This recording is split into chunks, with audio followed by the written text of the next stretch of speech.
열왕기 하 3장 1절로 27절까지의 말씀 우리 한번 천천히 같이 읽어보도록 하겠습니다. 구약성경 563쪽에 있는 열왕기 하 3장 1절로 27절까지의 말씀 우리 한번 천천히 같이 읽어보도록 하겠습니다. 3장입니다. 시작. 유다의 여호사밧 왕 18째 해에 아합의 아들 여호람이 사마리아에서 이스라엘을 12해 동안 다스리니라. 그가 여호와 보시기에 악을 행하였으나 그의 부모와 같이 하지는 아니하였으니 이는 그가 그의 아버지가 만든 바알의 주상을 없이 하였음이라. 그러나 그가 느밧의 아들 여로보암이 이스라엘에게 범하게 한 그 죄를 따라 행하고 떠나지 아니하였더라. 모압 왕 메사는 양을 치는 자라. 새끼양 10만 마리의 털과 수양 10만 마리의 털을 이스라엘 왕에게 바치더니 아합이 죽은 후에 모압 왕이 이스라엘 왕을 배반한지라. 그때 여호람 왕이 사마리아에서 나가 온 이스라엘을 둘러보고 또 가서 유다의 왕 여호사밧에게 사신을 보내 이르되 모압 왕이 나를 배반하였으니 당신은 나와 함께 가서 모압을 치시겠느냐 하니 그가 이르되 내가 올라가리이다. 나는 당신과 같고 내 백성은 당신의 백성과 같고 내 말들도 당신의 말들과 같으니이다 하는지라. 여호람이 이르되 우리가 어느 길로 올라가리까 하니 그가 대답하되 에돔 광야길로니이다 하니라. 이스라엘 왕과 유다 왕과 에돔 왕이 가더니 길을 둘러간 지 7일에 군사와 따라가는 가축을 먹일 물이 없는지라. 이스라엘 왕이 이르되 슬프다. 여호와께서 이 세 왕을 불러 모아 모압의 손에 넘기려 하시는도다 하니 여호사밧이 이르되 우리가 여호와께 물을 만한 여호와의 선지자가 여기 없느냐 하는지라. 이스라엘 왕의 신하들 중의 한 사람이 대답하여 이르되 전에 엘리야의 손에 물을 붓던 사밧의 아들 엘리사가 여기 있나이다 하니 여호사밧이 이르되 여호와의 말씀이 그에게 있도다 하는지라. 이에 이스라엘 왕과 여호사밧과 에돔 왕이 그에게로 내려가니라. 엘리사가 이스라엘 왕에게 이르되 내가 당신과 무슨 상관이 있나이까? 당신의 부친의 선지자들과 당신의 모친의 선지자들에게로 가소서 하니 이스라엘 왕이 그에게 이르되 그렇지 아니하니이다. 여호와께서 이 세 왕을 불러 모아 모압의 손에 넘기려 하시나이다 하니라. 엘리사가 이르되 내가 섬기는 만군의 여호와께서 살아계심을 두고 맹세하노니 내가 만일 유다의 왕 여호사밧의 얼굴을 봄이 아니면 그 앞에서 당신을 향하지도 아니하고 보지도 아니하였으리이다. 이제 내게로 검은고 탈 자를 불러오소서 하니라. 검은고 타는 자가 검은고를 탈 때에 여호와의 손이 엘리사 위에 있더니 그가 이르되 여호와의 말씀이 이 골짜기에 개천을 많이 파라 하셨나이다. 여호와께서 이르시기를 너희가 바람도 보지 못하고 비도 보지 못하되 이 골짜기에 물이 가득하여 너희와 너희 가축과 짐승이 마시리라 하셨나이다. 이것은 여호와께서 보시기에 작은 일이라. 여호와께서 모압 사람도 당신의 손에 넘기시리니 당신들이 모든 견고한 성읍과 모든 아름다운 성읍을 치고 모든 좋은 나무를 베고 모든 샘을 메우고 돌로 모든 밭을 헐리한다. 아침이 되어 소재 드릴 때에 물이 에돔 쪽에서부터 흘러와 그 땅에 가득하였더라. 모압의 모든 사람은 왕들이 올라와서 자기를 치려 한다 함을 듣고 갑옷 입을 만한 자로부터 그 이상이 다 모여 그 경계에 서 있더라. 아침에 모압 사람이 일찍이 일어나서 해가 물에 비침으로 맞은편 물이 붉어 피와 같음을 보고 이르되 이는 피라. 틀림없이 저 왕들이 싸워 서로 죽인 것이로다. 모압 사람들아 이제 노력하러 가자 하고 이스라엘 신에 이르니 이스라엘 사람이 일어나 모압 사람을 쳐서 그들 앞에서 도망하게 하고 그 지경에 들어가며 모압 사람을 치고 그 성읍들을 쳐서 헐고 각기 돌을 던져 모든 좋은 밭에 가득하게 하고 모든 샘을 메우고 모든 좋은 나무를 베고 길 하레셋의 돌들은 남기고 물매꾼이 두루 다니며 치니라. 모압 왕이 전세가 극렬하여 당하기 어려움을 보고 칼창 군사 700명을 거느리고 돌파하여 지나서 에돔 왕에게로 가고자 하되 가지 못하고 이에 자기 왕위를 이어 왕이 될 마다들을 데려와 성 위에서 번제를 드린지라. 이스라엘에게 크게 경노함이 임하매 그들이 떠나 각기 고국으로 돌아갔더라. 아멘.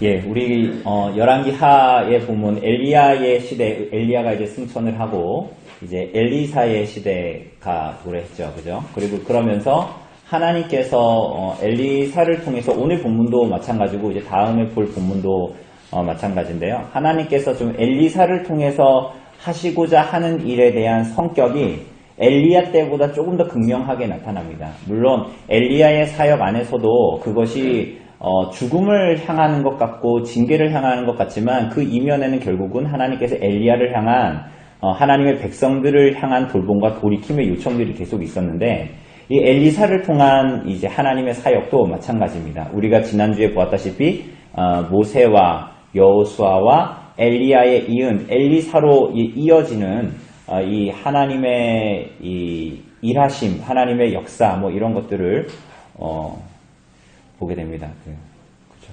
네. 은희자매가 와서 네, 하여튼 그랬습니다. 그래서 그런 하나님께서 하나님의 백성들을 향한 그 이제 열심, 주권 그런 것들이 더 이제 많이 나타납니다. 그러니까 오늘도 본문을 보게 되지만 이게 사실 표면적으로 읽으면 이게 대체 무슨 얘기인가 하는 얘기들이에요. 마지막에 보면 모압 왕 뇌사가 자기 마다들을 번제로 드립니다. 태워 죽이는 거예요.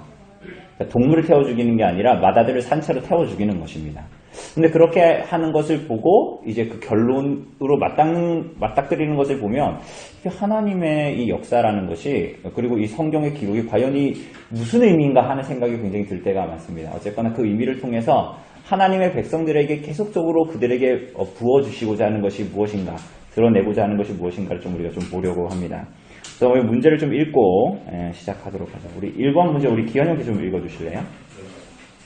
북이스라엘 여호람에 대한 성경의 평가는 무엇입니까? 네, 우리 1절에서부터 3절까지가 이제 북이스라엘 왕 여호람이죠. 그죠? 여호람의 평가입니다. 그래서 1절에 보면 남유다. 그죠? 남유다. 저는 항상 이게 헷갈렸거든요. 그래서 우리는 이 중에는 그런 거 헷갈려 하시는 사람이 없겠지만 우리가 이미 사무엘서부터 다 봐왔지만 자꾸 이제 성경에 보면 유다라고 그러니까 그게 이해가 안 가잖아요. 그죠? 그게 저 빼고는 이제 저는 거의 고등학교 때까지도 좀 이해를 못했던 것 같아요. 저에게 그 이스라엘 역사를 가르쳐준 사람이 없어서. 그 분열왕국이 됐죠. 그래서 어떻게 된 거예요? 남유다와 북이스라엘로 나누어진 겁니다. 그죠? 원래 통일왕국이었죠. 그죠? 통일왕국이었는데 이렇게 이제 나누어진 거고 사실 궁극적인 의미에서의 통일왕국의 왕은 이제 다윗이었고 지금 남유다의 왕은 누굽니까? 여호사밧이죠. 여호사밧. 우리가 지난주에도 이거 봤죠. 여호사밧에 대해서. 그리고 지금 북이스라엘의 왕은 누구예요? 네, 여호람입니다. 이 여호람은 어떤 여호람입니까? 누구의 아들이에요? 그렇죠. 아합 왕의 아들입니다. 원래 아합 왕을 이어서 왕이 된 사람이 누구였어요? 아하시아였는데 아하시아가 아들 없이 죽었고, 그죠? 거의 바로 즉위했는데 거의 바로 죽었다고 보시면 됩니다. 그리고 발에 우리가 떨어져서 그런 얘기를 하지 않습니까? 그리고 이제 아하시아에 이어서 왕이 된 사람이 여호람인데 이 여호람은 아하시아의 아들이 아니라 그러니까 누구의 아들이에요? 아합의 이제 아들입니다. 그죠? 자, 그런데 이 사람이 이제 여호사밧 18년에 아하방 둘째 아들 여호람이 왕으로 12년 동안 다스린다. 그런데 여호람에 대한 평가가 2절부터 나타납니다. 뭐예요? 여호와 보시기에 뭘 행하였으니? 악을 행하였으나 그의 부모와 같지 안 왔다. 이렇게 얘기하죠. 근데 왜, 어떤 면에서 그렇다고 얘기합니까? 어떤 면에서? 예, 그의 아버지 아합이 만든 뭐를? 바알의 주상요. 바알의 주상은 뭐냐면요. 우리 전에도 가끔 보여드렸는데, 바알 주상이 이제 나무나 이제 돌에다가 새긴 건데, 뭐 모양은 굉장히 여러 가지입니다. 그런데 이 바알은 결국은 풍요를 주는데 비를 줘야 되잖아요. 그래서 바알 신들은 거의 다 이렇게 번개를 들고 있습니다. 번개를 들고 있는데, 결국은 그 바알의 기둥들을 치웠다, 돌려놓았다라고 합니다. 하나님이 기뻐하셨을까요?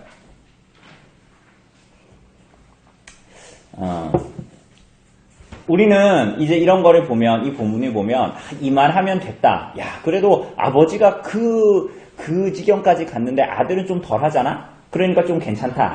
라고 생각할지 모르지만, 사실은 그렇지가 않죠.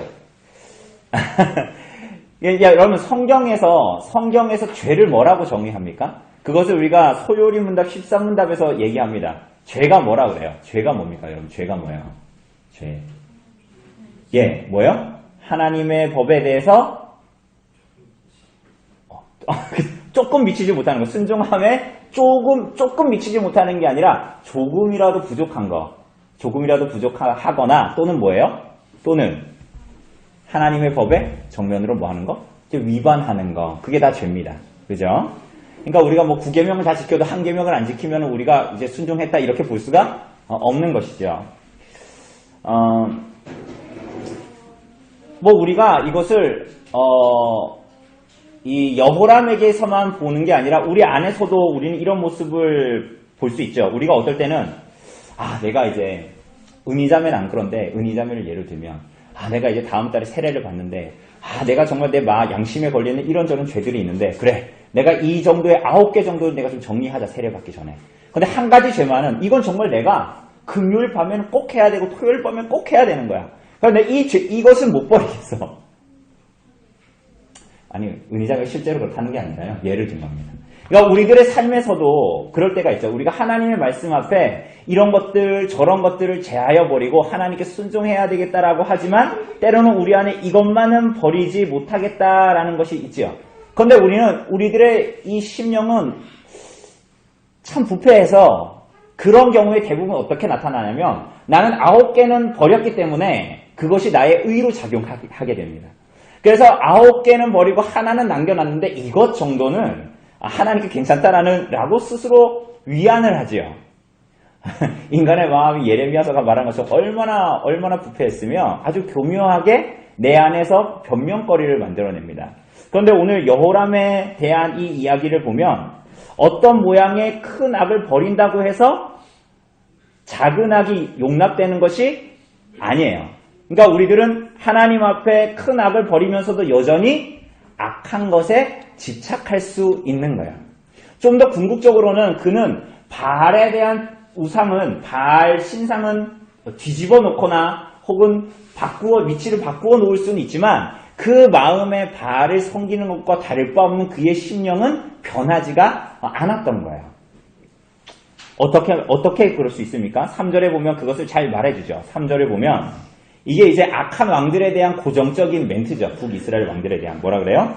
그러나 그가 느밧의 아들 여로보암이 이스라엘에 범하게 한 죄를 따라 행하고 떠나지 않았다. 여로보암의 죄가 뭡니까? 여로보암은 누구예요? 북이스라엘의 초대 왕이죠. 근데 여로보암의 죄는 뭡니까? 여로보암이 어떤 죄를 지었을까요? 어떤 죄를 지었어요? 어디와 어디에? 베델과 단에 금송아지를 세워서 그것을 섬기고, 맞습니까? 그것을 섬기고 어디로 가지 못하게 했어요? 예루살렘 성전으로 가지 못하게 했죠? 그게 왜 잘못된 거예요? 하나님의 말씀에, 하나님의 규례에 어긋나는 것이기 때문에 그런 거죠. 맞습니까? 제가 그냥 하는 말이 아니라 이게 오늘의 주제예요. 사실은 우리가 결론까지 보면 하나님의 말씀에 순종하는 것을 하나님께서 원하시고 하나님의 말씀에 순종하는 것이 가장 쉬운 멍이에요. 우리들에게. 사실 하나님의 백성들에게도. 그런데 거기에서 이탈하게 만드는 것이 바로 누구의 죄예요? 여로보암의 죄입니다. 여로보암의 죄. 그러니까 우리가 이걸 하도 들으니까 북이스라엘 여로보암의 죄를 따라갔다 느밧의 아들 여로보암의 죄를 따라갔다 하니까 이게 이제는 우리 안에서도 되게 밍숭맹숭하죠. 그게 뭐 그렇게 큰 죄인가? 그죠? 우리뿐만이 아니라 그만큼 북이스라엘 백성들도 죄에 대해서 점점점 둔감해져 갑니다. 그러니까 어느 정도로 그 죄를 따라 행했다 이렇게 말하죠. 여로보암의 죄를 따라 어떻게 했다고요? 그 죄를 따라 행하고 떠나지 않았다 이렇게 얘기하지 않습니까? 그런데 여기서 그 행하고라는 단어가 다바크라는 단어예요. 다바크. 기억할 필요는 없는데 행하고라는 단어가 다바크인데 이 다바크라는 단어의 원의미는 뭐냐면요. 이렇게 착 달라붙는 거예요. 이렇게 남녀가 사랑하면 착 달라붙잖아요. 그것처럼 착 달라붙는 거. 그게 다바크라는 단어예요. 여기서 근데 행하고라는 단어입니다. 여러분 이 단어가 이제 어디에서 나오냐면 똑같은 단어가 창세기 2장 24절에 나와요. 창세기 2장 24절에 무슨 말씀이 있어요? 이러므로 남자가 부모를 떠나 그의 아내와 뭐하여? 합하여 한 몸이 된다 그러죠? 여기서 합하여라는 단어가 다바크예요. 착 달라붙어서 한 몸이 된다라는 거죠. 그런데 오늘 이 여호람의 죄는 뭐예요? 하나님을 떠나 우상을 섬기는 데에 바싹 달라붙어서 착 달라붙어서 떨어뜨릴 수 없는 그러한 죄의 경향을 가진 삶을 살아간다. 그러니 내 삶에 우상을 하나 제했다고 해서 내 삶에 우상을 하나 제했다고 눈에 보이는 우상을 하나 제했다고 해서 하나님을 순전히 섬기는 삶을 살게 되는 것이 아닌 거죠.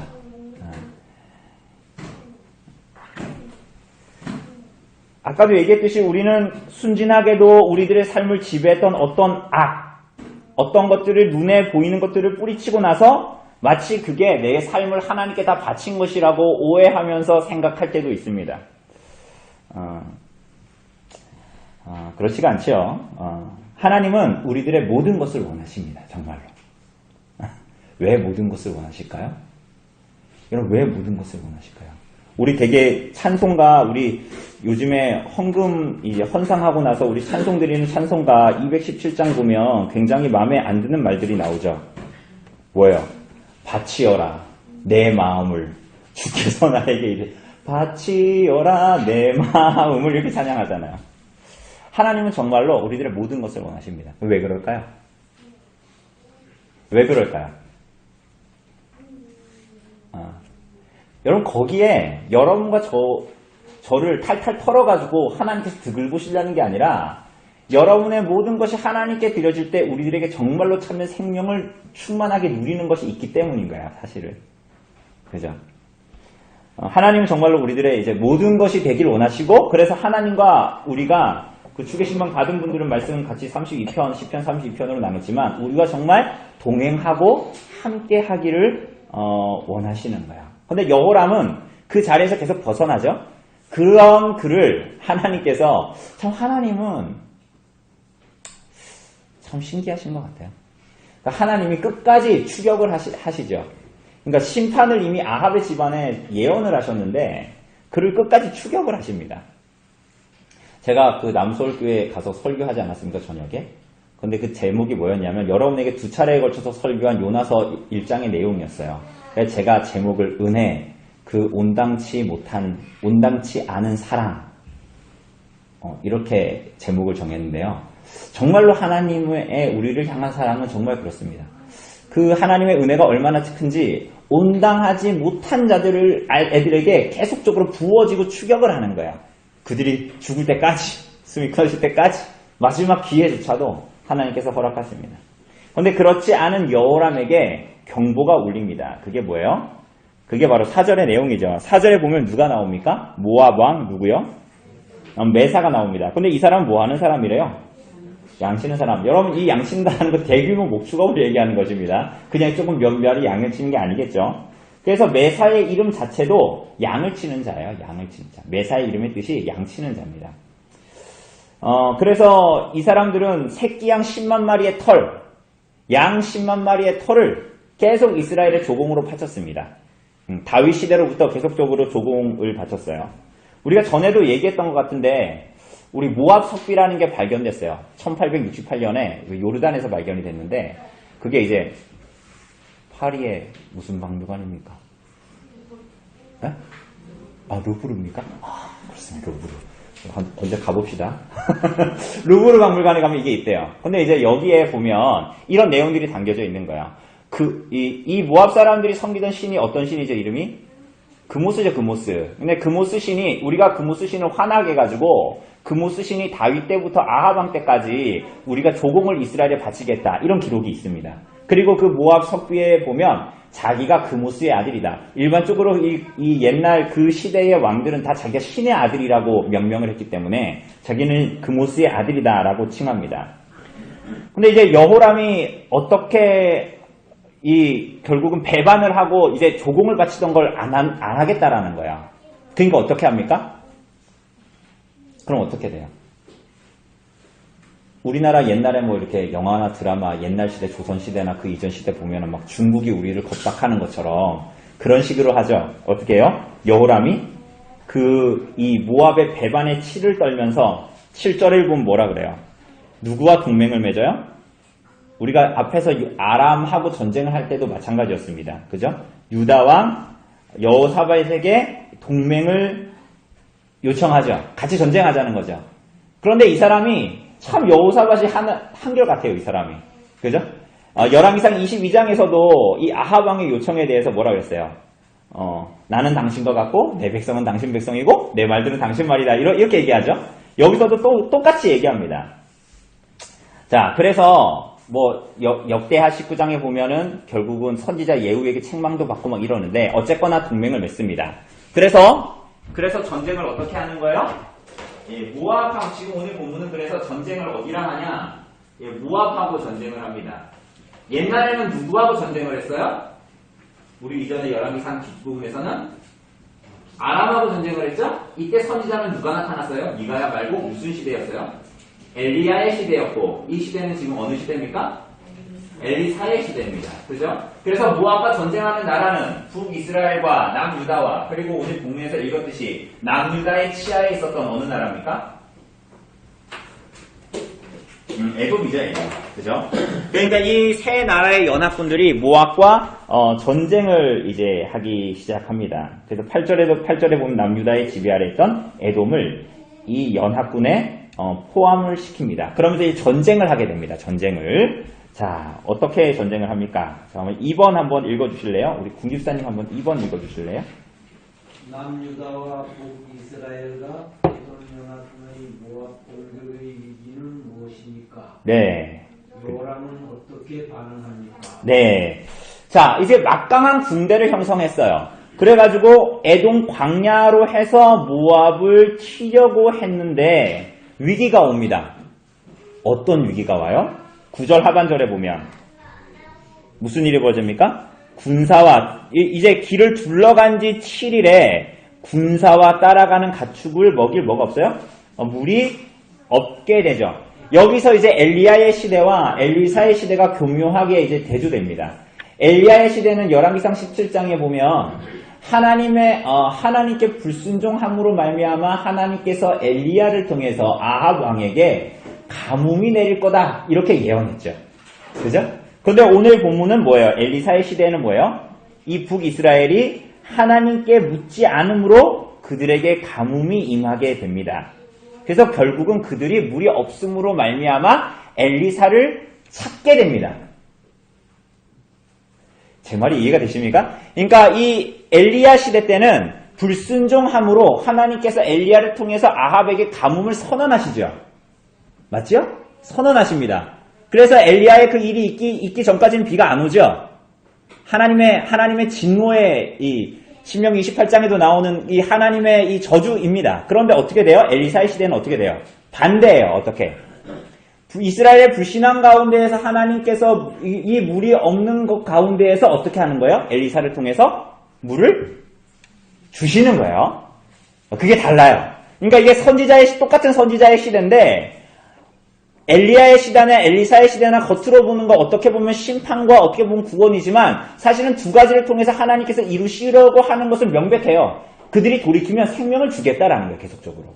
그런데 표면적으로 확 드러난 것은 우리가 얘기했듯이 엘리야의 시대 때는 하나님께서 엘리야를 통해서 북이스라엘과 한 언약과 결혼을 어떻게 하겠다고 그랬어요? 파기했잖아요. 이혼했잖아요. 그래가지고 요단강을 역순으로 가서 나갔잖아요.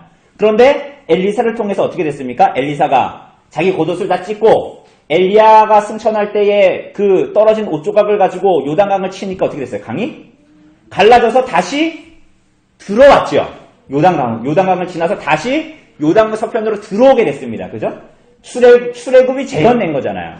그러니까 하나님께서 엘리야를 통해서 엘리야가 계속적으로 고소했잖아요. 검사처럼. 이렇게 하는 것은 하나님께서 저들과 이혼해도 합당하십니다. 이렇게 했잖아요. 그런데 엘리사의 시대에서 어떻게 하시는 거예요? 금방 엘리야가 승천했는데 엘리사를 통해서 다시 그들 언약을 파기하지 않으시고 다시 그들을 구원으로 초청하는 게 엘리사의 시대에 굉장히 중요한 요점입니다.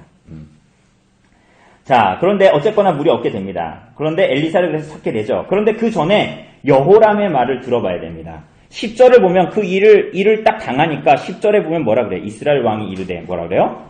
슬프다. 여호와께서 이 세 왕을 불러 모아 모압의 손에 넘기려 하신다. 이렇게 얘기합니다. 이게 무슨 말입니까? 그러니까 여호람은 지금 하나님을 신앙하고 믿기 때문에 하나님이 우리 세 왕을 모아가지고 모압의 손에 넘기려고 하신다. 이건 하나님의 주권이다. 이런 말을 하는 것이 아니에요. 그가 하나님을 찾는 이유는 뭐예요?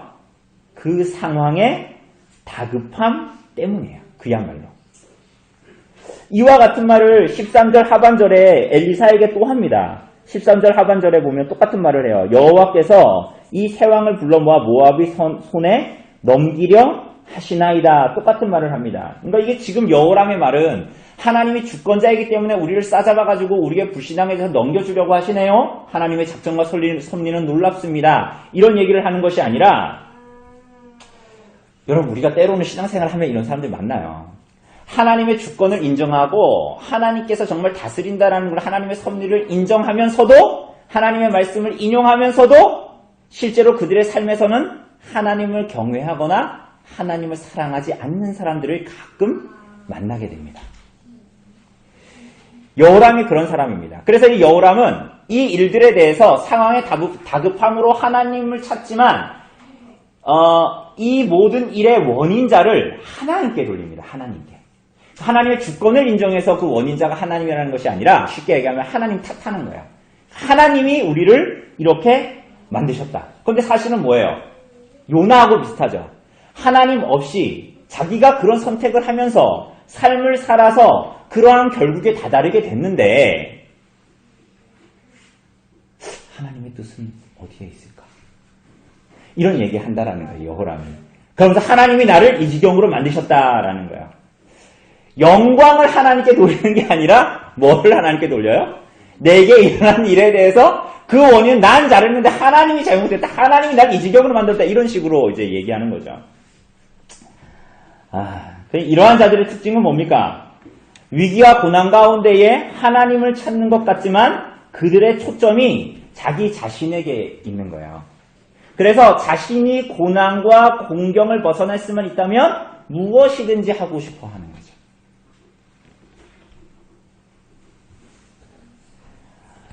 그래서 사실은 이런 사람들은 하나님의 이름을 부르지만 마가복음에서 계속 본 대로 제자의 길을 따르려고 하는 것이 아니라 자기 자신을 섬기는 길로서 하나님을 찾는 것 뿐이에요. 마치 요나가 다시 수행을 하고 하나님께 기도하는 것과 굉장히 비슷한 거죠.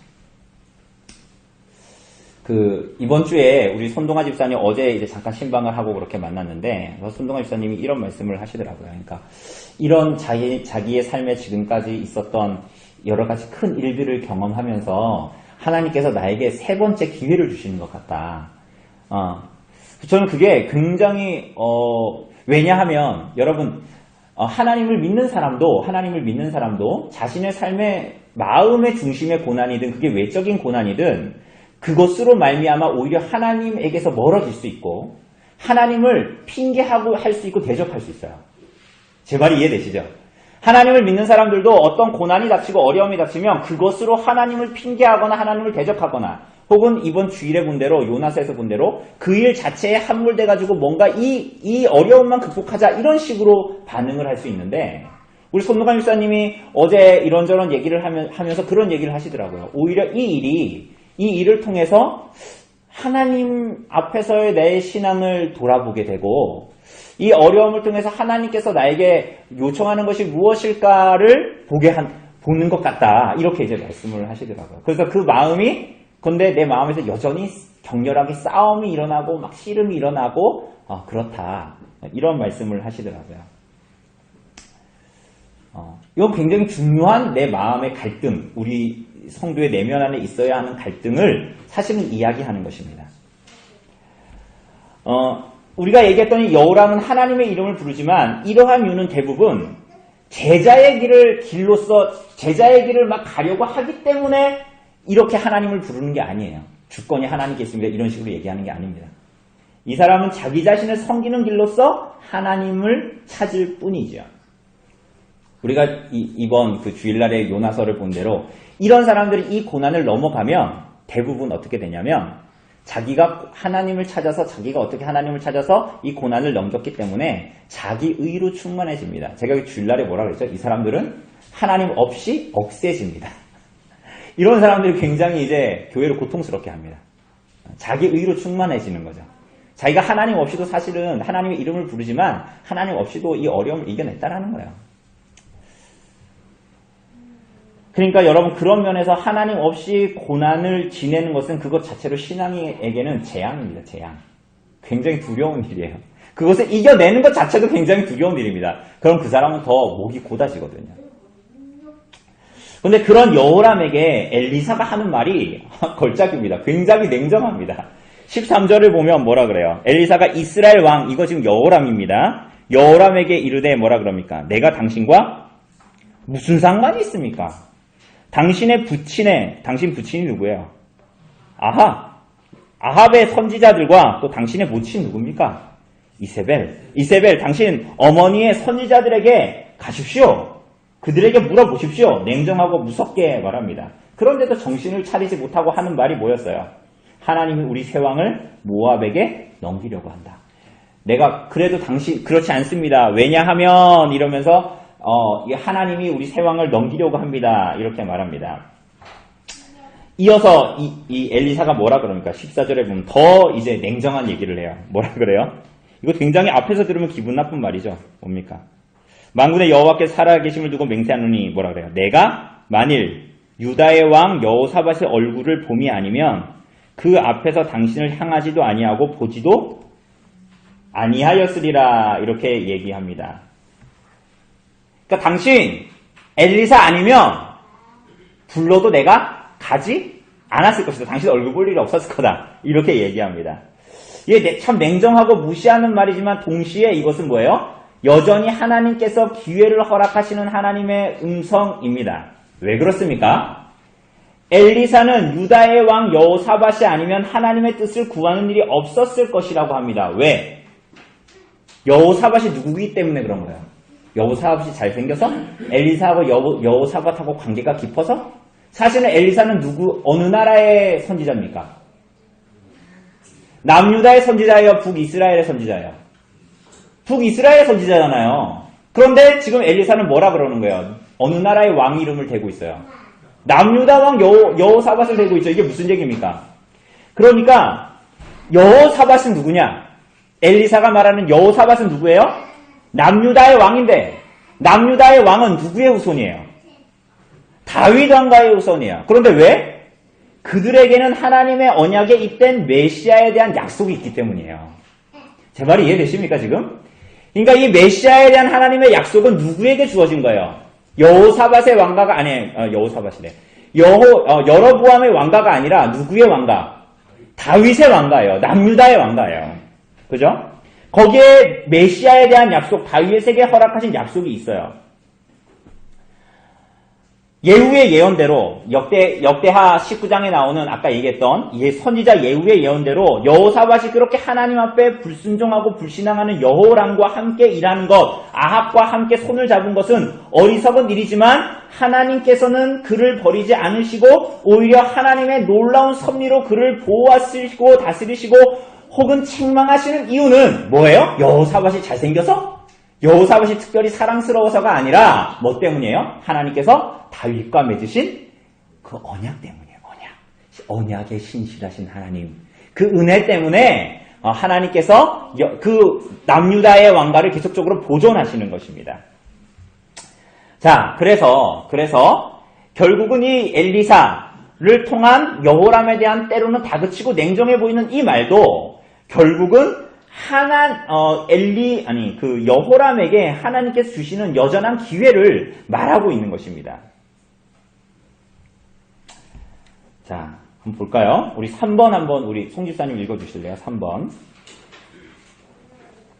엘리사를 통해서 그들에게 주어지는 은혜는 무엇입니까? 그들에게 넘어간 은혜도 보여지지 않습니다. 네, 한번 봅시다. 자, 엘리사를 통해서 그들에게 주어지는 예언이 말씀이 뭡니까? 15절을 보면 이제 내게로 뭐 할 자를 데리고 오라?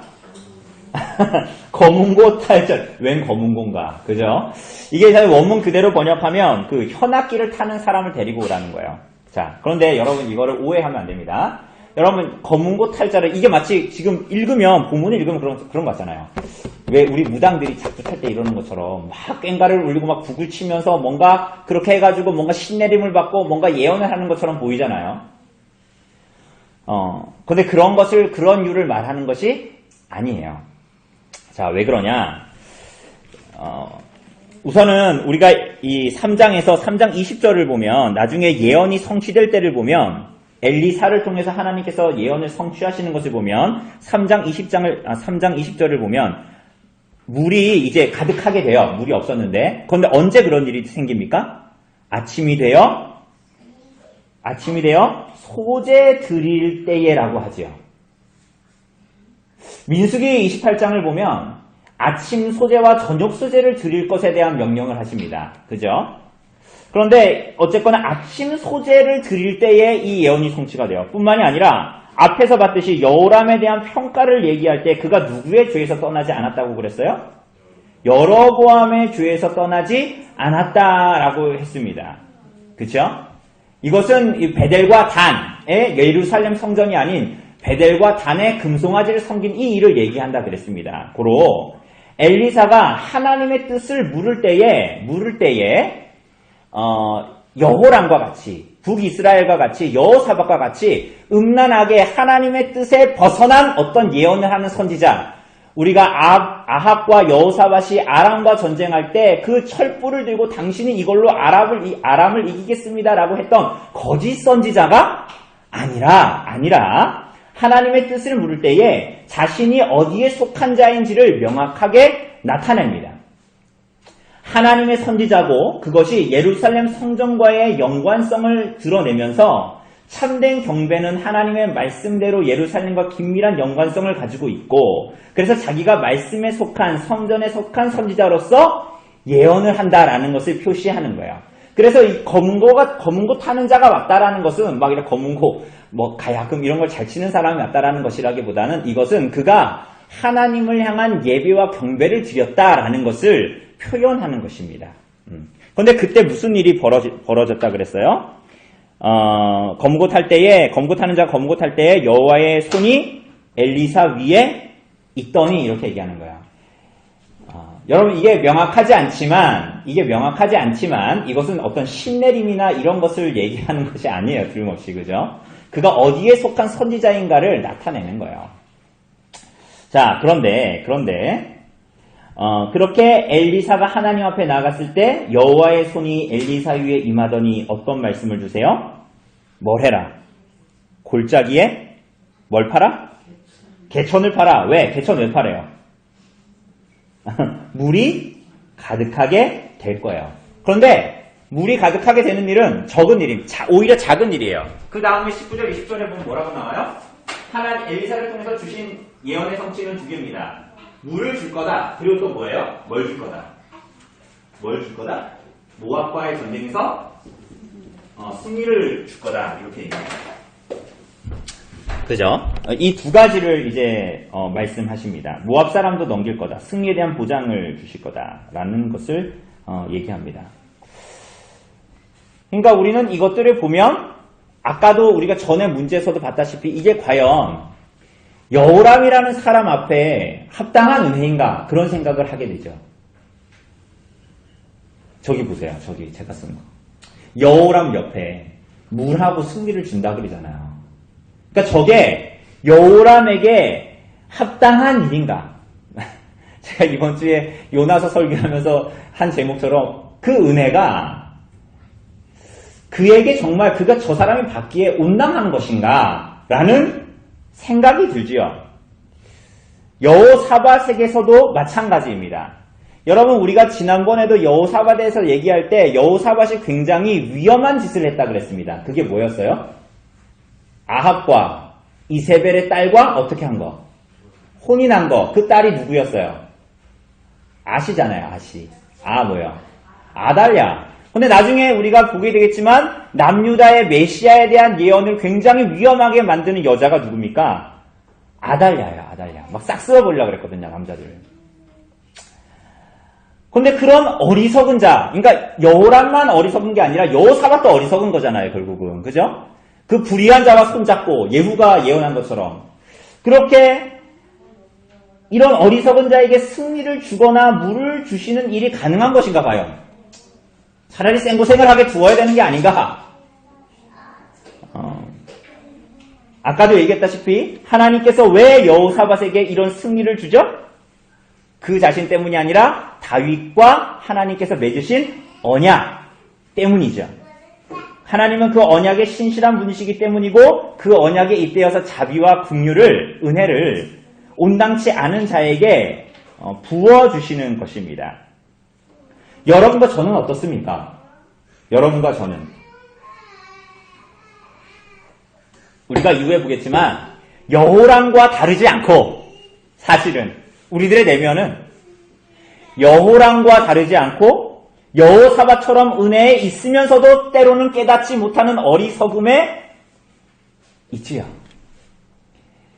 그러니까 이 은혜는 우리들의 어떠함에 근거한 것이 아닌 게 되는 거예요. 그러니까 그게 참 은혜지요. 그죠? 결국은 우리에게도 은혜가 주어지는 것은 뭐예요? 다윗에게 맺은 언약의 실체이신 다윗의 자손 예수 그리스도가 있기 때문에 오늘 여러분과 저에게도 하나님 안에서의 승리가 주어지고 하나님 안에서의 기회와 은혜가 우리에게 여전히 주어지고 있는 것이지요. 그죠? 우리가 저거 보면서 저들에겐 합당치 않은 걸 왜 자꾸 하나님께서 부어주실까? 그죠? 때로는 엘리사가 어쩌면 하나님께서 저것을 주실 거라는 거를 사실은 엘리야가 말한 것처럼 혹은 요나가 말한 것처럼 알았을지도 몰라요. 그분의 언약에 신실하신 은혜와 자비 때문에 하나님께서 누라고 승리를 주실 거야. 그렇게 여겼지도 몰라요. 근데 엘리사는 뭐라 그랬어요? 당신 어머니 아버지 선진한테 가라고. 당신 여호사밧 아니면은 내가 예언하러 안 왔다고. 막 이런 식으로 얘기를 하잖아요. 자, 특별히 하나님께서는 이것을 주겠다라고 약속하시면서도 그 행간에 하나님께서 어떻게 그가 하나님을 바라보아야 하는가를 계속적으로 말씀하십니다. 특별히 17절을 보면 골짜기에 물이 가득할 거래요. 그죠? 맞죠? 이 골짜기에 물이 가득하여 너희와 너희 가축과 짐승이 마실 거래요. 그런데 그 앞에 뭐라고 나와요? 그 앞에 무슨 얘기들이 나오죠? 무슨 얘기가 나옵니까? 너희가 바람도 보지 못하고 비도 보지 못할 거예요.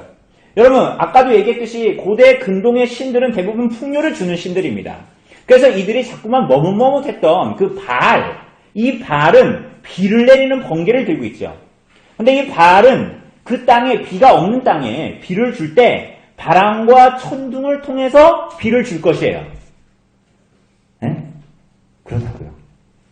그런데 어때요?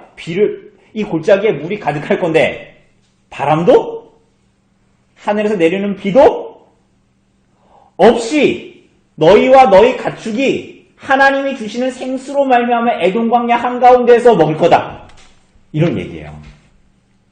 이게 무슨 얘기입니까? 바알이 참신이 아니다라는 걸, 이게 오늘 마지막의 결론이기도 합니다. 바알이 참신이 아니다. 너희가 그 바알을 섬기면 그 결론이 어떻게 되는가를 오늘 27절 마지막에서도 보여줄 건데, 여기에서 그 전에 가기 전에 하나님께서 너에게 베푸실 일이 뭔가를 얘기하면서 그 신이 얼마나 헛된 것이냐, 너희가 바람과 그 비를 내린다는, 그 천둥과 번개를 내린다는 그 신이 얼마나 헛된지 내가 보여줄게. 바람과 비가 없이도 내가 이 골짜기에 물을 낼 거고, 너희는 그래서 에돔 광야 한가운데서 물을 먹을 거야. 이렇게 이제 말씀하십니다. 여러분, 우리들의 삶에서도 때로는 그래요. 우리는 이것들과 저것들이 있어야 우리들의 삶이 만족할 거라고 생각을 합니다. 어떤 계획표와 시간에 따라서 이런저런 것들이 채워져야 내 삶이 좀 하나님 앞에 바르게 살 수 있고 하나님이 주시고자 하는 것들을 받을 수 있다고 생각을 합니다. 심지어는 내 삶에, 우리 아이들의 삶에, 우리 가정에 나의 이런저런 계획에 의해서 어떤 흐름에 따라서 가야 내가 무언가를 얻을 수 있을 것이라고 우리는 생각을 해요. 바람과 비가 있어야 반드시 물이 있을 거라고 얘기하는 거예요. 여러분, 그러나 그 모든 것들의 주인은 누구세요? 하나님이세요. 놀랍게도 여러분, 이 단순한 진리에 우리들이 붙들려 있어야 되는 거예요. 충만함의 주인은 그야말로 하나님이십니다. 온 세상을 주관하시고 섭리하시는 분이 하나님이십니다. 우상을 섬기는 것과 자기 자신의 생각에 갇혀서 인생을 꾸려나가고 자기 자신의 가치관에 붙들려가지고 우상을 섬기는 사람들이 다 자기를 섬기는 거라 그랬잖아요. 우상을 섬기는 이유는 거기에 자기를 투영하는 거예요. 그래서 자기가 원하는 것을 받기를 원하는 거죠. 결국은 바알이든 아세라든 뭘 섬기든 간에, 그 모습을 섬기든 간에 자기 자신을 섬기는 거라는 거예요. 여러분, 그런데 그렇지가 않다라는 걸 보여주는 거예요. 오히려 그 모든 것의 주인이 하나님이시고 하나님의 뜻에 맞을 때에 그것이 나의 계획표와 시간표와 아무 상관없이 하나님에 의해서 하나님께서 주시는 복과 충만함을 누리게 되는 거예요. 하나님은 에돔 광야 한가운데에서도 비도 바람도 없이도 하나님은 물을 내시는 분이십니다. 그죠? 여러분, 정말 그렇게 생각하세요? 우리 하나님 그런 분이십니다. 여러분, 그래서 어떻게 됩니까? 20절을 보면 아침이 되어 소재 드릴 때에 물이 에돔 쪽에서부터 흘러와 그 땅에 가득하게 되었다라고 말합니다. 그죠? 아침 소재 때에 물이 흘러 들어와 가득하게 되었다라는 것을 말합니다. 자, 왜 굳이 아침 소재 드릴 때를 굳이 얘기하는 거예요? 이거 전혀 여기 문맥하고 안 맞는 얘기거든요. 아침 소재 드리는 거 굳이 얘기하지 않아도 돼요. 그런데 그 요점이 뭐예요? 이들이 하나님의 말씀대로 하나님을 섬기고 하나님의 말씀대로 그들이 하나님 앞에 살아가는 삶에서 그 기준에서 다 이탈해버렸다라는 거예요.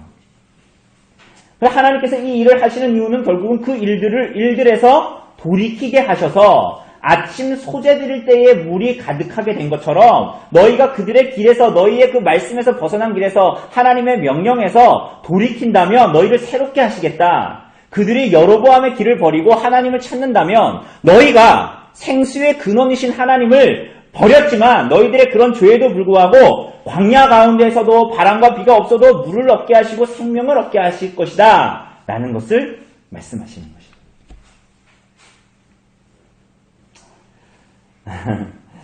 여러분, 북이스라엘이 그렇게 좋아하는 바알과 아세라가 아니라 정말로 생명을 주시고 물을 주시는 분이 하나님이시다라는 것은 우리가 엘리사를 통해서도 지금 계속 봤습니다. 그죠? 우리가 지난번에도 봤던 요단 강물을 가르고, 그리고 엘리사가 요단강을 건너서 들어와서 가장 먼저 한 일이 뭐였습니까? 가장 먼저 한 일이 뭐였어요? 어떤 일? 여러분, 그 요단강을 건너서 가장 먼저 만나게 되는 곳이 어디예요? 여리고. 근데 여리고가 어떤 땅입니까? 우리가 알다시피 여호수아서에서도 본 것처럼 저주의 땅입니다. 근데 저주를 받아 그 물이 그런 상황이라서 토산이 맺지를 못하는 땅임에도 불구하고 어떻게 해요? 그 물을 어떻게 하는 거예요? 그 물을 고쳤잖아요. 그러니까 이것들이 그냥 3장의 내용 안에만 갇혀 있는 게 아니에요. 앞에서 무슨 일이 있었다는 것을 계속적으로 연계해서 말하는 거예요. 바알과 아세라, 그들의 그 제의적인 것들 때문에 이 고대 근동의 그 가나안 땅에 물을 준다고 생각했지만 그렇지가 않다라는 거예요. 그 모든 주인이 하나님이시다. 생명을 주시는 분이 하나님이시다라는 것을 말합니다. 이 생명과 전쟁의 승리를 주시는 이 하나님의 구원은 모압의 경솔함, 모압의 성급함까지도 하나님의 주권에 있다는 것을 보여줍니다. 무슨 일이 나타나죠? 21절에 보면 자, 이제 모압의 모든 사람들이 이 연합군이 온다니까 뭐 하고 있을까요? 전쟁을 준비하고 있었어요. 그런데 22절에 보면 아침에 모압 사람이 일찍 일어났는데 해가 어때요? 물에 비치니까 맞은편 물이 붉어서 뭐같이 보였다? 왜 그렇게 생각했을까요? 비가 여기에는 물이 있으려면 비가 오든가 해야 되는데 어제 바람도 안 불었고 비도 안 왔거든요. 그런데 뭔가 물이 흘러내려오는데 그 아침에 아침 햇살에 비추어지는 그 맞은편 물이 뭐 같아 보이는 거예요? 당연히 피 같아 보이는 거야. 그러니까 그게 원래 물이 그렇게 흘러오면 안 되는데 그게 흘러오는 것을 보니까 어제는 바람도 없었고 비도 없었고 아무런 비가 올 거라는 막 비가 와가지고 와디가 막 이렇게 흘러가지고 내려와야 물이 오는 건데 그런 게 전혀 없었는데 물이 흘러내려오니까 그 하나님의 역사였잖아요. 그죠? 그들을 먹이시려고 물을 흘러오게 했는데 이 모압 사람들이 보기에는 갑자기 물? 그런데 물이 아니라 그게 피로 보였던 거죠. 그러니까 어떻게 돼요? 쟤네들이 23절에 보니까 연합군이 서로 싸워가지고 서로 죽였으니까 피가 이렇게 흘러내려오는구나. 이제 가서 뭐 하자? 걔네들 다 가면 죽었으니까 노략질 하자. 그래가지고 이제 갔죠. 근데 어떤 일이 벌어져요? 갔더니 무장하고 있는 연합군이 있고 얘는 완전 도륙을 당하죠. 그래서 19절에서 말한 대로 모든 견고한 성읍, 아름다운 성읍을 치고 모든 종읍나무를 베고 모든 샘을 메우고 돌로 모든 좋은 밭을 헐리라. 이게 25절에 그대로 성취가 됩니다. 그죠? 자, 그래서 이제 결론으로 치닫습니다. 이 전쟁의 결론으로. 우리 4번 문제 우리 김용일 집사님 한번 읽어주실래요? 연합군의 모압 군대의 결론을 통해서 우리는 무엇을 깨닫게 됩니다. 자, 이제 전쟁하면 이렇게 끝나야 되잖아요. 그죠? 근데 무슨 일이 벌어져요? 여러분이 연합군의 모압에 대한 공격의 본문은 오늘 3장의 본문은 우리들의 예상과 굉장히 다르게 끝납니다.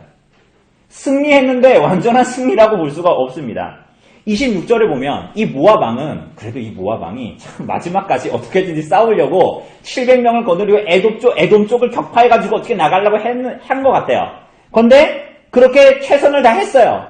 했는데 그게 성공하지 못했죠. 정말 이제는 이 모압 왕의 멸망이 코앞에 와 있는 거예요. 코앞에. 그런데 이 모압 왕이 어떻게 합니까? 27절을 보면 어떤 일을 해요? 자, 우리 나단이, 우리 기현 형제 집안의 우리 예준이, 마다들, 이제 왕위를 이어서 왕이 될 그 마다들을 데려와서 성 위에 세워서 어떻게 합니까? 그모스 신에게 이 아들을 태워버립니다. 태워서 바치는 거야. 그러니까 성경은 뭐라 그래요? 성경은 기록하기를 이스라엘에게 크게 경노함이 임하여 그들이 떠나 각기 고국으로 돌아갔다. 이게 무슨 얘기일까요? 자, 이런 얘기잖아요. 모압 왕이 자기가 섬기는 그모스 신에게 마지막 최후의 보루로 자기 생떼 같은 그 마다들을 산채로 채워가지고 죽였단 말이에요. 그런데 그리고 나니까 이스라엘에게 크게 경노함이 임하여 그들이 각기 집으로 돌아갔대요. 이스라엘 백성들이. 무슨 말입니까? 새 번역은 이렇게 번역합니다. 이스라엘 사람들은 크게 당황하여서 그곳을 버리고 고국으로 돌아갔다. 뭐라고요? 이스라엘 사람들은 크게 당황하여서 그곳을 버리고 고국으로 돌아갔다. 다르게 말하면 모압 왕 메사가 자기 맏아들을 불태워서 성 위에서 불태우는 것을 보고 이스라엘의 사람들이 토할 것 같아서 불쾌감을 느껴서 분노와 혐오를 느껴서 그곳을 버리고 그곳을 탈취하기를 버리고 고국으로 돌아갔다라고 기록한 거예요.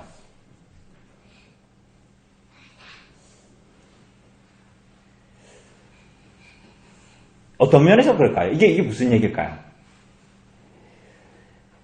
여러분, 바알 숭배를 일삼았던 아합 왕가, 북이스라엘의 여호람의 그 아합 왕가는, 바알 숭배를 다스렸던 아합의 왕가는 위기에 처하자 아들을 불살라 제물로 바치는 모압 왕 메사와 사실은 다를 바가 없는 자들이에요.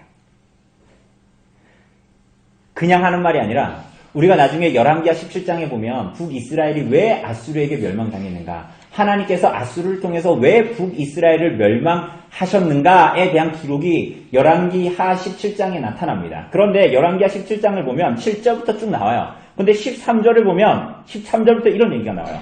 북이스라엘의 한 짓이에요.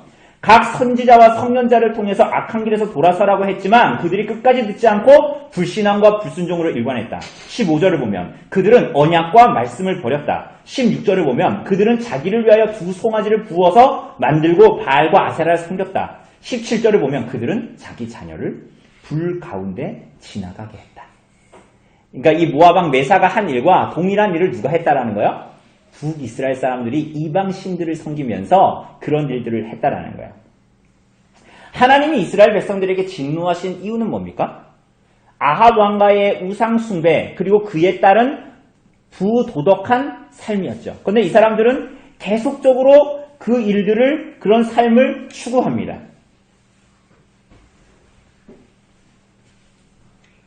어쩌면 오늘 여호람처럼 여호와의 이름을 부르고 여호와의 선지자 엘리사를 찾으면서도 계속적으로 그렇게 하나님의 원함이 아닌 자신의 요구와 원함을 따라서 이러한 삶을 계속 살았을 거예요. 그런데 그렇게 하나님을 벗어나서 불신앙과 불순종으로 살아가는 삶의 한 현장에서 구역질나는 한 장면을 목격하는 거예요. 그게 뭐예요? 모압 왕 메사가 그모스를 섬기기 위해 아들을 산채로 불태우는 것이었어요. 모압은 이스라엘을 배반했죠. 우리가 봤다시피. 그죠? 모압이 이스라엘을 배반했죠? 그게 참을 수가 없었죠. 그래서 전쟁을 했잖아요. 맞습니까? 그런데 그러면서도 북이스라엘은 하나님을 배반하고 그분과의 언약을 짓밟고 자기 자신을 섬기는 삶을 삽니다. 그러면서 깨닫지를 못하는 삶을 살아갑니다. 모압은 자기 아들까지도 잔인하게 산채로 태워서 죽여버립니다. 자기 자신도 실상은 그러한 자리에 있으면서 북이스라엘도 그것을 보고 구역질을 느끼고 불쾌감을 느낍니다. 하나님 앞에서 자기가 사실은 직시해야 할 모습이 누구의 모습이에요? 모압 왕 메사의 모습임에도 불구하고 그것을 보고 분노하여서 그 자리에서 돌아가요.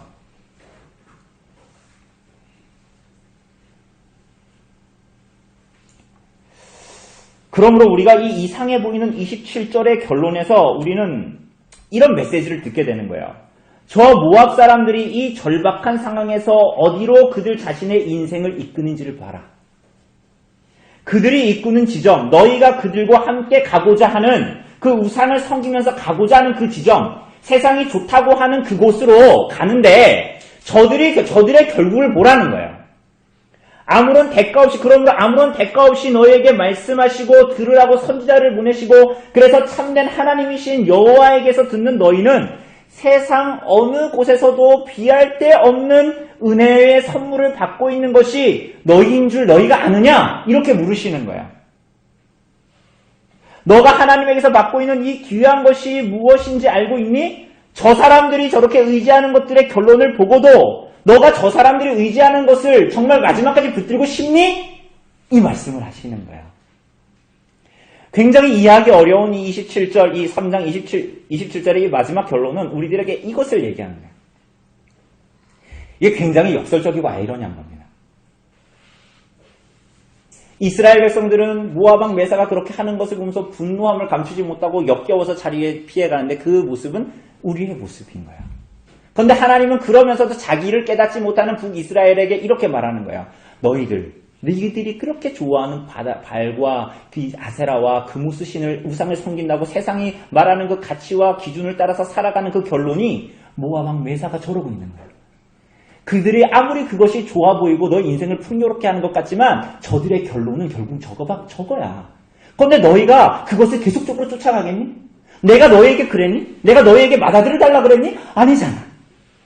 너희는 그저 내가 너희를 부르고 너희에게 계속적으로 내가 선지자를 보내고 그 말씀을 따라오라고 내가 너희를 부르고 있지 않니? 라고 하나님께서 불순종하고 불신앙하는 이스라엘 백성들에게 계속적으로 말씀하시군요. 여러분, 하나님께서 우리들에게 원하시는 것이 뭡니까?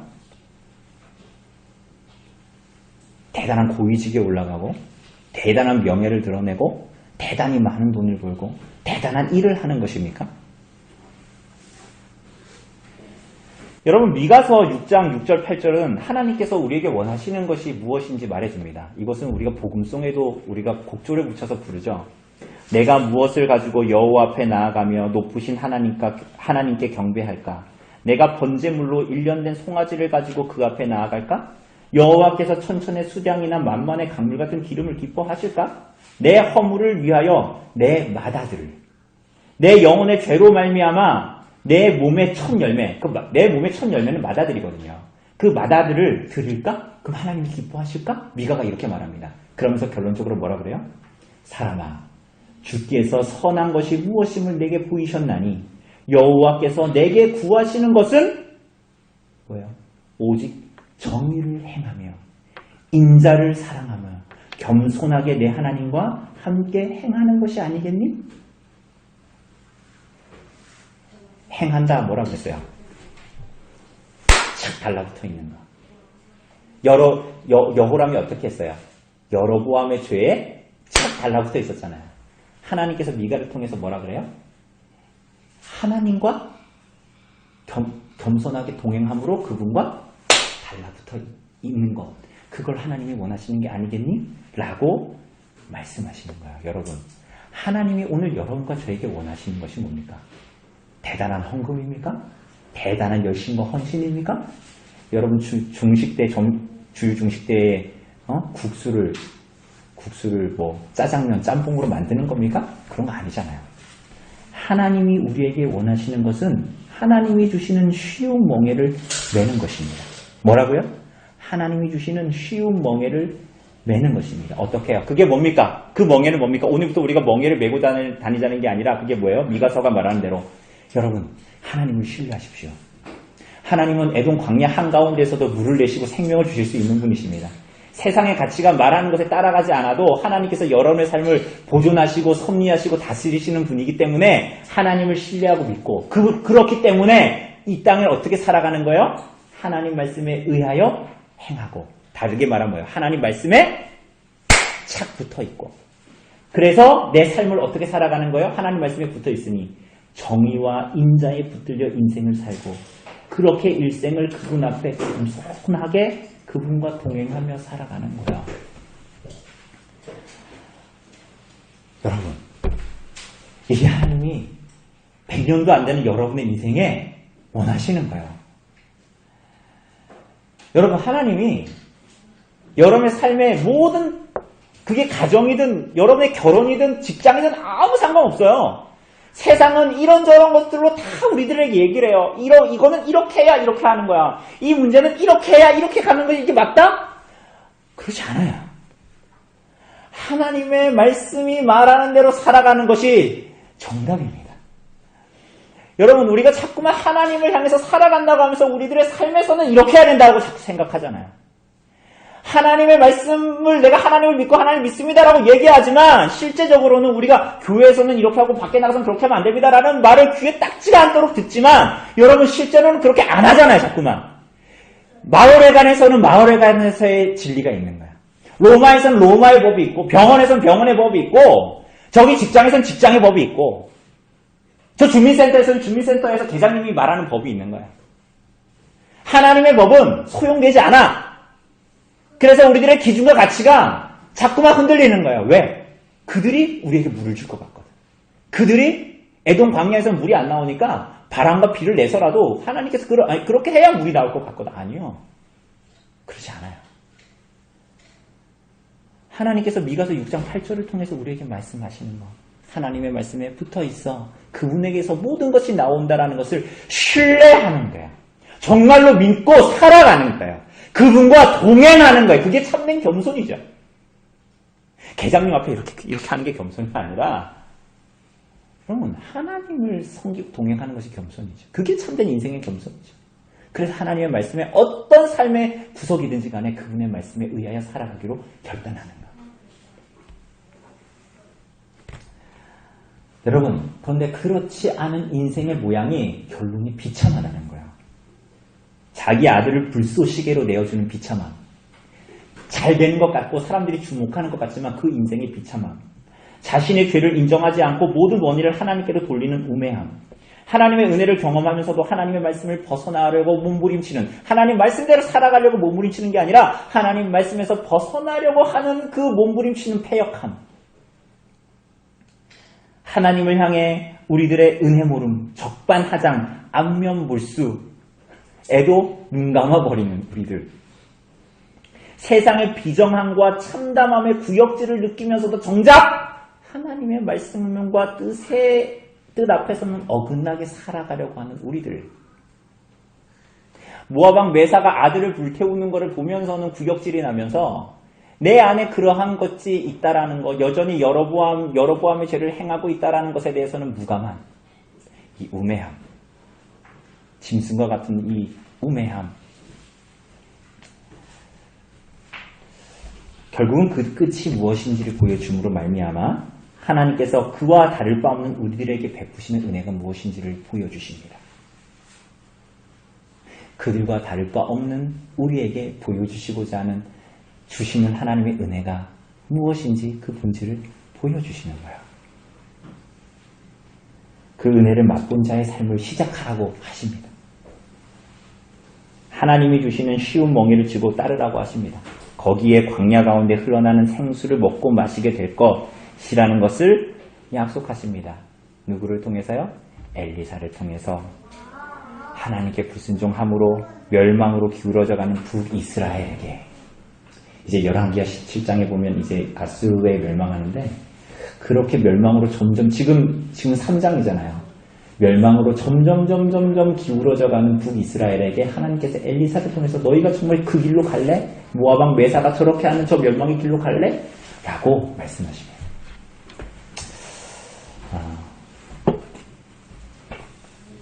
이것이 오늘 이 열왕기하 3장의 복음이고 말씀입니다. 우리가 좀 이 말씀을 기억하고 하나님의 말씀 앞에 겸손히 그분과 동행하는 우리들의 인생 되었으면 좋겠습니다.